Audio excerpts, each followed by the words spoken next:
Sizə bir qızın həyat hekayəsini danışmaq istəyirəm. Yəni bu real həyatdandır, mənim gözlərimin qabağında olan bir şeydir. Mən o vaxtı modelliklə məşğul idim və bizim yanımıza həmişə bir qız gəlirdi öz sevgilisi ilə. Qız olmayan müddət oğlan həmişə deyirdi ki, pul yoxdur, hardan tapaq, necə eləyək? Biz deyirdi, bu qızı çağıraq.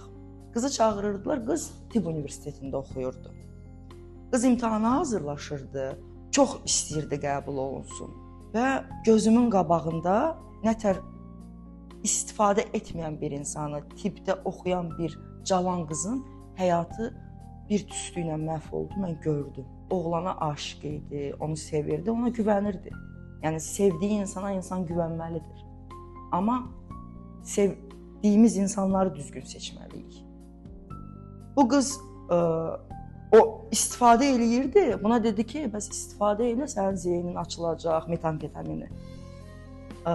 İstifadə edirdi və davam eləyirdi oxumağa. İstifadə edirdi, oxuyurdu, istifadə edirdi, oxuyurdu.